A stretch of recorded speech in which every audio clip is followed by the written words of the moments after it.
एक गांव में एक देवी माता का मंदिर था। वहां पर माता जी के श्रद्धालु ज्यादातर आते रहते थे। उस गांव के लोग उस माता पे बहुत भरोसा करते थे। उस गांव में देशमुख नाम का एक गरीब किसान हुआ करता था। उसे पत्नी, बेटी और बेटा था। वो अपने बेटे के साथ मिलके अपने खेत में सब्जी उगाते रहता था। हर रविवार के दिन उसकी पत्नी घर में चिकन बिरयानी या मटन बिरयानी बनाती थी। उसे सब बड़े चाव से खाते थे।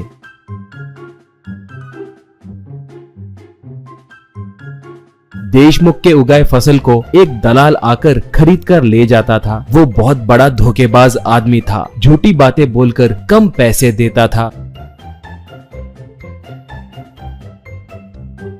तब देशमुख का बेटा, क्या पिताजी, वो हमेशा हमें धोखा देते ही रहता है, हम उसे ही क्यों बेचे, सीधे बाजार में जाकर बेच सकते हैं ना, कहता। तो देशमुख, बेटा तुम छोटे हो, गुस्से से नहीं दिमाग से सोचो। उस बाजार में भी दूध के दूल्हे नहीं रहते, वहाँ पर भी इसके जैसे ही धोखेबाज लोग रहते हैं। हमारे देश में किसानों को यही सम्मान मिलता है। इन्हें ले जाने के खर्च और बेचने का खर्च भी बचेंगे कहकर इसे ही बेचता हूँ। जितने मिले हैं उसी से ही संतुष्ट होंगे बेटा, अब क्या कर सकते हैं, कहा। एक बार रविवार के दिन सब भोजन करने बैठे थे। देशमुख का बेटा भोजन करके, ये क्या आज रविवार चिकन बिरयानी नहीं बनाए, पूछा। माँ तब, बेटा आज से माता जी के दिव्य दिन शुरू हुए ना, इसलिए 2 महीने तक हमें मांस नहीं खाना चाहिए। गांव में भी कोई नहीं खाते, बोली। वो तब, वाह, मेरे बचपन से देखते आ रहा हूँ माँ, ये कैसी परंपरा है, क्यों रखे, कहकर गुस्से से पूछा। माँ तब, बहुत समय पहले इस गांव में एक भयानक बीमारी के कारण बहुत से लोग मर गए थे। तब माता जी को गुस्सा आया है कहकर मंदिर के पुजारी ने कहा, अगर वो गुस्सा कम होना हो तो मई और जून के महीने में गांव में किसी को भी मांस नहीं खाना है, अगर खाए तो और कई लोग मर जाएंगे कहकर बोले। तब से सब इसका पालन कर रहे हैं। चिकन बिरयानी की कमी नहीं महसूस होने के लिए मैंने आलू दम बिरयानी बनाया है, एक बार खाकर स्वाद कैसा है बताओ, बोली। वो बिरयानी खाकर, वाह ये बहुत स्वादिष्ट है माँ, सच कहूँ तो चिकन और मटन बिरयानी से भी ये और स्वादिष्ट है। 2 महीने नहीं, इस बिरयानी को जिंदगी भर खा सकते हैं, कहा। एक बार देशमुख आलू का फसल उगाया।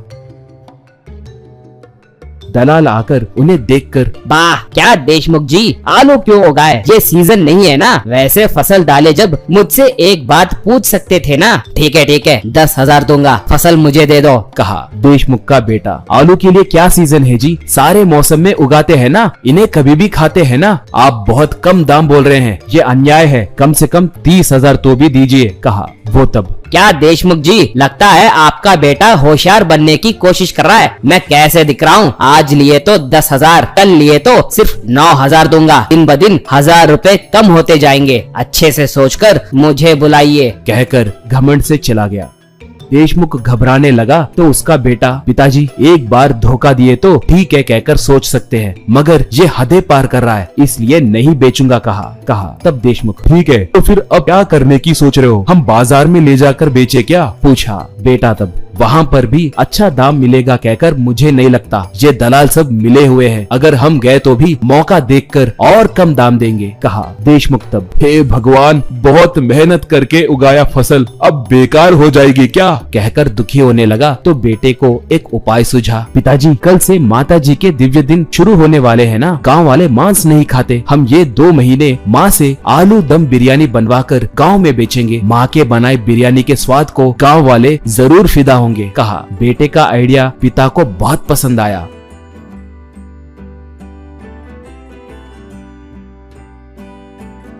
ऐसे वो परिवार वाले एक ठेले पे आलू दम बिरयानी बनाकर बेचना शुरू किए।